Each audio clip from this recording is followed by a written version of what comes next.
समर्थ. अवधूत चिंतन श्री गुरुदेव दत्त स्वामी कृपा या चॅनलमध्ये सर्वांचं खूप खूप मनापासून स्वागत. तर बघा, आज आपण बघणार आहोत 19 एप्रिल वार रविवार या दिवशी आहे अक्षय तृतीया. तर अक्षय तृतीया हा एक खूप महत्त्वाचा आणि 3.5 मुहूर्तापैकी एक अत्यंत शुभ मुहूर्त या दिवशी मानलं जातं. म्हणून या दिवसाला अनन्यसाधारण खूप महत्त्व दिलं गेलं आहे. तर बघा, या दिवशीचं महत्त्व आणि या दिवशी कोणत्या सेवा कराव्या हे आपण या व्हिडिओमध्ये जाणून घेणार आहोत. तर व्हिडिओ शेवटपर्यंत नक्की बघा, कारण यामधले जे काही उपाय आहेत, यामध्ये जे काही सांगणारे सेवा आहे, या सेवेने आपल्याला अक्षयपटीने या दिवशी ऊर्जा मिळणार आहे आणि अक्षयपटीने याचं आपल्याला पुण्यफळ सुद्धा प्राप्त होणार आहे. त्यामुळे व्हिडिओ शेवटपर्यंत नक्की बघा. पुन्हा एकदा सर्वांना श्री स्वामी समर्थ. अक्षय तृतीया म्हटलं की वैशाख शुक्ल तृतीया हा 3.5 मुहूर्तापैकी एक अत्यंत शुभ मुहूर्त आहे. ज्या दिवशी केलेले दान, पूजा आणि शुभ कार्य, लग्न, त्यामध्येच मग लग्न असेल, गृहप्रवेश असेल किंवा सोने खरेदी असेल, या अक्षय म्हणजे अविनाशी, कधीही न संपणारे फळ देतात. या दिवशी विष्णू लक्ष्मी यांची पूजा सुद्धा केली जाते. तसंच गंगा स्नान, पितृतर्पण आणि अन्न, वस्त्र, फळे यांचे दान करणे सुद्धा अत्यंत पुण्यकारक मानले जाते. आता अक्षय तृतीयाचं महत्त्व काय आहे बरं? अक्षय तृतीया म्हणजे अक्षय फळ. या दिवशी केलेले कोणतेही शुभ कार्य किंवा पूजा अक्षय म्हणजेच अविनाशी फळ देते. ते कधीही व्यर्थ जात नाही. या दिवशीचं अजून एक स्वयंसिद्ध मुहूर्त या सुद्धा नावानं ओळखलं जातं. कोणतेही नवीन काम असेल, व्यवसाय किंवा गुंतवणूक सुरू करण्यासाठी हा सर्वात उत्तम दिवस मानला गेला आहे. तसंच समृद्धी, या दिवशी सोने किंवा चांदीची खरेदी करणे शुभ मानले जाते, ज्यामुळे घरात लक्ष्मीचा वास राहतो.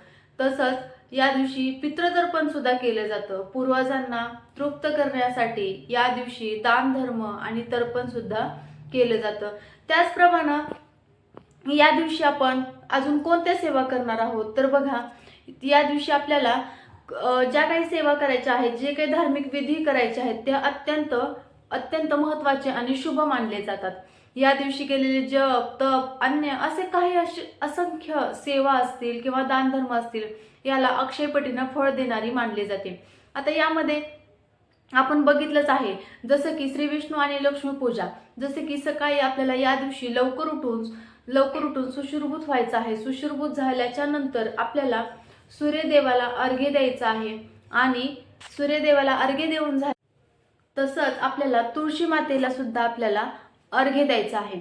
मग या दिवशी तुम्ही तुळशी मातेला, अक्षय तृतीयाच्या दिवशी तुम्ही तुळशी मातेला कच्चं दूध आणि हळदीचं म्हणजे दोन्ही मिश्रण एकत्र करून तुम्ही 108 वेळा ओम नमो श्री भगवते वासुदेवाय या मंत्राचा जप करत करत सुद्धा तुम्ही तुळशी मातेला अभिषेक करायचा आहे. हे शक्य नाही झाल्यास तुम्ही फक्त पाण्याने सुद्धा ओम नमो श्री भगवते वासुदेवाय या मंत्राचा जप करत करत फक्त पाणी जरी अर्पण केलं तरी सुद्धा चालतं. सकाळी आपल्याला लवकर उठायचं आहे. श्री विष्णू आणि लक्ष्मी मातेची सुद्धा पूजा करून आपल्याला सकाळी विष्णू देवांना विष्णू सहस्रनामाचं पठण करून आपल्याला विष्णू देवांना तुळस अर्पण करायची आहे. तसंच आपल्याला अन्नपूर्णा, बघा, आता ज्या दिवशी तुम्ही म्हणजे अक्षय तृतीयाच्या दिवशी ज्या वेळेस तुम्ही घरातली देवपूजा वगैरे करणार आहात, त्यावेळेस तुम्ही सकाळीच, आता बरेच जणांना सवय असते सकाळी उठल्या उठल्या विष्णू सहस्रनाम, श्री सूक्तम, महालक्ष्मी अष्टकम, व्यंकटेश स्तोत्र, रामरक्षा स्तोत्र, हनुमान चालीसा या सेवा तुम्ही लावून ठेवतच असाल. पण तरी सुद्धा तुम्हाला श्रवण करता तरी म्हणजे सगळेच करतात, पण तुम्हाला पठण करणं जेवढं शक्य होईल तेवढं तुम्ही पठण करण्याचा प्रयत्न करा. कारण या दिवशी केलेली सेवा ही अक्षयपटीनं आपल्याला पुण्यफळ मिळवून देत असते. त्यामुळं ज्या वेळेस तुम्ही सकाळी देवपूजा वगैरे करत असता, त्यावेळेस देवपूजा करून झाल्याच्या नंतर विष्णू सहस्रनामाचं पठण करत किंवा विष्णू सहस्रनामावली म्हणत तुम्ही तुळशी पत्र सुद्धा अर्पण करू शकतात किंवा एक तुळशी सुद्धा अर्पण केली तरी सुद्धा चालतं. त्याचप्रमाणे दुसरी जी सेवा आहे ती खूप महत्त्वाची सेवा आहे, अन्नपूर्णा देवीची पूजा. हा दिवस अन्नपूर्णा देवीची जयंती असल्याने स्वयंपाकघरात तिची पूजा करणं अत्यंत शुभ मानलं जातं. बघा, ज्या वेळेस तुम्ही घरामध्ये त्या दिवशी म्हणजे अक्षय तृतीयाच्या दिवशी सकाळी लवकर उठून सुश्रुभूत होऊन ज्यावेळेस तुमची देवपूजा वगैरे होईल, त्यावेळेस तुम्ही लगेच अन्नपूर्णा मातेची म्हणजे तुमच्या किचनमध्ये गॅसची वगैरे पूजा करायची आहे. पूजा झाल्याच्या नंतर गॅसला म्हणजे जे काही हळदी कुंकू वगैरे अर्पण करायचं, स्वच्छ आधी पुसून घ्यायचा, मग हळदी कुंकू अर्पण करायचं, अक्षदा, फूल, नैवेद्याला साखर आणि तुम्ही एक ग्लास भरून पाणी सुद्धा तिथे ठेवू शकतात.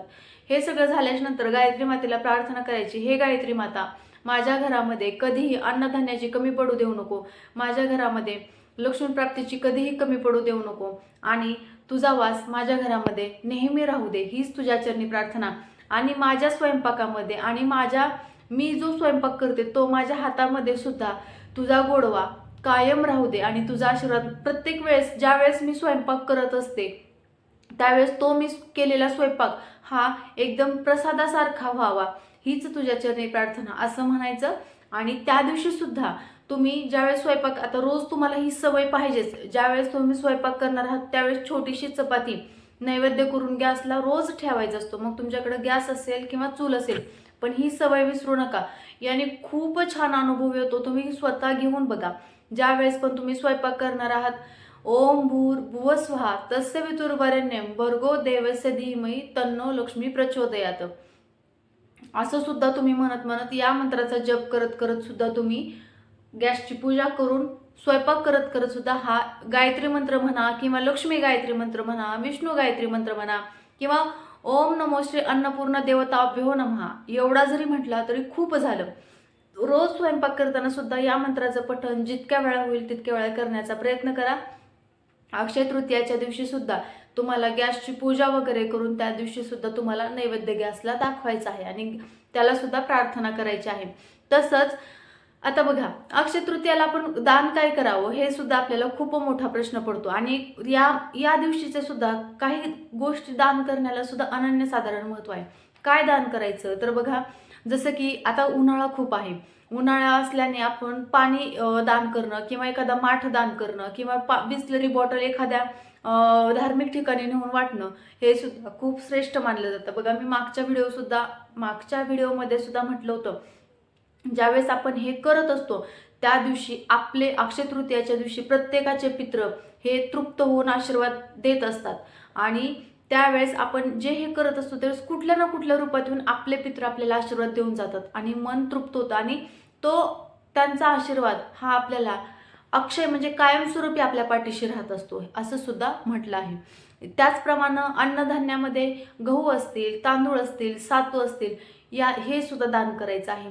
सगळ्यात जास्त या दिवशी सातू दान करण्याला खूप महत्त्व आहे आणि फळांचं सुद्धा दान करावं. अक्षय तृतीयाच्या दिवशी जास्तीत जास्त पिवळ्या फळांचं दान करणं खूप महत्त्वाचं आहे. इतर वस्तू सुद्धा बघा तुम्ही दान करू शकतात. त्यामध्ये मग पंखा असेल, छत्री असेल, पादत्राणे म्हणजे चप्पल असतील आणि नवीन वस्त्रे गरजू लोकांना द्यावीत असं सुद्धा म्हटलं जातं. परत तुम्ही काठी दान करू शकता. बघा, आता बऱ्याच जणांचे पूर्वज हे काठी टेकत चलत असतात आणि प्रत्येक जणालाच कसं असतं माहिती आहे का, असं म्हटलं जातं ज्या वेळेस त्यांनी त्यांच्या मोक्षाकडे जात असतात त्यावेळेस त्यांना त्यांच्या वाटेमध्ये खूप अडचणी असतात आणि त्यांना त्या वाटेतून मार्ग मोकळा करण्यासाठी त्यांना काठीची गरज असते. त्यामुळं काठी दान करणं सुद्धा खूप महत्त्वाचं आहे.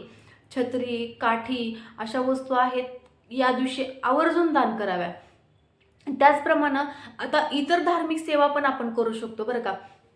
या तर अन्नदान, दान धर्म सेवा झालीच, पण त्यामध्ये धार्मिक सेवा कुठली शक्य असल्यास एखाद्या पवित्र नदीमध्ये आपण स्नान करणं ही सुद्धा खूप चांगली गोष्ट आहे.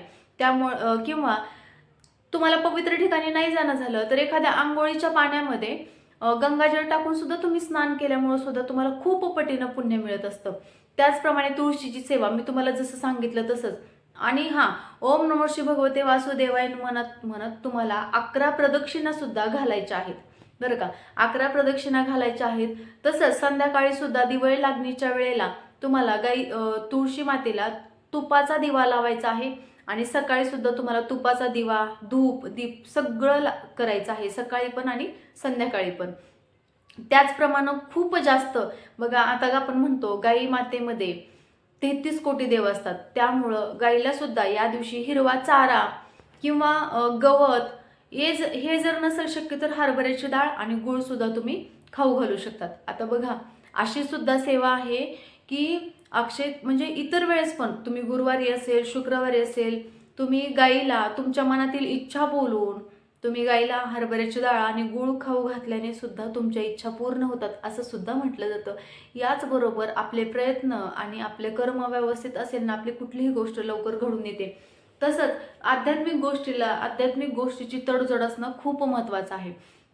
या बघा, नुसतंच मी तुम्हाला म्हटलं ना, आता आपण प्रयत्न, आपलं कर्म आणि आपली मेहनत या तिघांची बेरीज इक्वल टू आपलं फळ असं जरी म्हटलं तरी म्हणायला हरकत नाही. आणि त्याला अध्यात्माची जोड असेल ना, तर प्रत्येक काम आपल्या आयुष्यामध्ये सफल होत असतं. त्याचप्रमाणे या सगळ्या सेवा करताना आपल्या मनामध्ये एक सकारात्मक विचार आणि आपण जे काम केले, किती मेहनतीने केले याचं सुद्धा आपण ते स्मरण केलं पाहिजे, की बाबा मी एवढं काम करते, इमानदारीने करते, मला त्याचं फळ मिळावं, मी कोणाच्याही वाट्याचं घेत नाही, माझ्या वाटेला जे आहे ते माझ्या वाट्याला मिळावं, असं समाधानी असणं सुद्धा खूप महत्त्वाचं आहे. याचप्रमाणे आपल्या मनामध्ये भक्तिभाव असेल किंवा सकारात्मक विचार असणं हे सुद्धा खूप महत्त्वाचं आहे. तर बघा, अजून आता या दिवशी आपल्याला अजून एक दुसरी सेवा करायची आहे. आणि अजून एक दुसरी सेवा म्हणजे अजून आपल्याला ना या दिवशी हे सातू तुम्हाला माहीतच असतील ना. बघा, ते गव्हामध्ये वगैरे निघतात बघा, ठुश्या असतात ना, गव्हातल्या ठुश्या, तुमच्याकडे काय बोलतात मला माहित नाही. एक ठुशीप्रमाणेच दिसतं, पण ते असं त्या गव्हाला खूप चिकटून बसलेलं असतं ते वरचं आवरण. याला सातू म्हणतात, बऱ्याच जणांना माहीत असेल.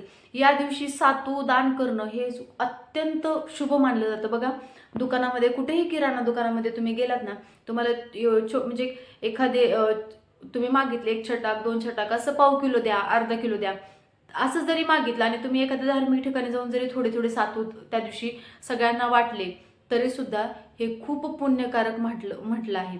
तर याचप्रमाणे आपल्याला अजून काही सेवा आहेत, तर ती कोणत्या आहेत त्या पण आपण बघूया. या दिवशी लक्ष्मी मातेची आणि विष्णू मातेची मगाशीच मी तुम्हाला म्हटलं की पूजा करणं सुद्धा अत्यंत शुभ आहे. मग आता आपल्याला लक्ष्मी माता आणि विष्णू माता यांच्या दोघांची सोबत पूजा करायची आहे. तर आता ती पूजा कोणती आहे? अक्षय तृतीयाच्या दिवशी भगवान सत्यनारायण यांची सुद्धा पूजा करणं शुभ मानलं जातं.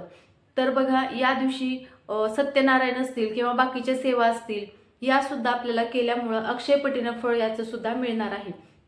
मग आता तुम्ही या दिवशी सत्यनारायण सुद्धा करू शकतात. सत्यनारायण करणं या दिवशी अत्यंत शुभ मानलं आहे, कारण सत्यनारायण पूजेमुळे घरामध्ये सुख, शांती आणि समृद्धी सुद्धा वाढते. अनेक लोक नवीन काम, व्यवसाय, घर खरेदी करतात आणि कुठलीही पूजा, बघा, आपण ज्यावेळेस गृहप्रवेश करतो त्यावेळेस सत्यनारायणची पूजा करतो. नवीन व्यवसाय, नवीन काम उभं करतो, स्वतःचे बिझनेस वगैरे उभा करतो, त्यावेळेस आपण सत्यनारायणची पूजा घालत असतो. असं म्हटलं जातं, कुठलाही काम शुभ म्हणजे ती काम सफल होण्यासाठी किंवा त्या कामाला आपल्याला लक्ष्मी आणि विष्णूंचा आशीर्वाद असणं खूप महत्त्वाचं आहे. त्यामुळे आपण सत्यनारायण पूजा करत असतो. सत्यनारायण पूजेचे फायदे काय आहेत? तर यामुळे आर्थिक अडचणी कमी होतातच, पण आपल्या मनातील इच्छा पूर्ण होण्यास सुद्धा मदत होते. घरातील नकारात्मक ऊर्जा दूर होते, कुटुंबात आनंद आणि एकोप्याची वाढ होते. या दिवशी आपल्याला सत्यनारायण करायचं आहे आणि सत्यनारायण हा आपल्याला प्रदोष काळात करायचा असतो. तर तुम्ही नक्कीच घरच्या घरी सुद्धा सत्यनारायण कसा करावा, कसा नाही, हे आपल्या चॅनलवरती व्हिडिओ नक्कीच येईल. तुम्ही सुद्धा या दिवशी नक्की सत्यनारायण करायचं आहे. आणि तुम्ही असं पण करू शकतात बरं का, अक्षय तृतीयापासून प्रत्येक पौर्णिमेला तुम्ही सत्यनारायण करू शकतात, प्रत्येक पौर्णिमेला. मग कारण असं म्हटलं जातं की आपण घरामध्ये ज्यावेळेस सत्यनारायण करत असतो त्यावेळेस आपल्या घरातील असंख्य अडचणी सुटतात. जसं की फायनान्शियल प्रॉब्लेम असतील, कर्जबाजारीपणा झाला असेल किंवा एखाद्या नोकरीमध्ये अडचणी येत असतील, प्रमोशनसाठी, या सगळ्या गोष्टींमधून बाहेर काढणारी एक अत्यंत प्रभावी सेवा ही प्रत्येक पौर्णिमेला सत्यनारायण करतं. त्यामुळं आपल्याला अक्षय तृतीयाच्या दिवशी सुद्धा आपल्याला सत्यनारायण करायचंच आहे. मग आता सत्यनारायण झाल्याच्या नंतर आपल्याला त्या दिवशी दुसऱ्या काही सेवा सुद्धा करायच्या आहेत. तर आपल्याला श्रीसूक्तम म्हणायचं आहे, कुंकुमार्चन. मग कुंकुमार्चन करताना तुम्ही श्रीसूक्तम म्हणत सुद्धा कुंकुमार्चन करू शकतात. लक्ष्मी गायत्री मंत्र म्हणायचा आहे, विष्णू गायत्री मंत्र 16 वेळेस तुम्ही म्हणू शकतात किंवा 108 वेळा तुम्हाला शक्य झालं कमळगठ्ठ्याच्या माळावरती तरी सुद्धा तुम्ही करू शकतात. कुबेर मंत्र आहे, व्यंकटेश स्तोत्र आहे, विष्णू सहस्रनाम आहे किंवा विष्णू सहस्रनामावली असेल, या सगळ्या सेवा आणि हे सगळं झाल्याच्या नंतर आपल्या गुरूंचं बळ सुद्धा आपल्या पाठीशी असणं तितकंच महत्त्वाचं आहे. श्री स्वामी समर्थ या मंत्राचा सुद्धा तुम्ही 1 माळ जप करायचा आहे किंवा 11 माळी शक्य असल्यास 11 माळी करू शकता. तर बघा, ह्या होत्या सेवा आणि याचं धार्मिक महत्त्व आणि या दिवशी दानधर्म काय करावा हे सुद्धा आपण या व्हिडिओमध्ये सांगितलं आहे. व्हिडिओ आवडला असल्यास लाईक करा, शेअर करा, कमेंट करा आणि नक्कीच सेवा करायला विसरू नका. तुमच्यासोबत मी सुद्धा सेवा करणार आहे. श्री स्वामी समर्थ सर्वांना.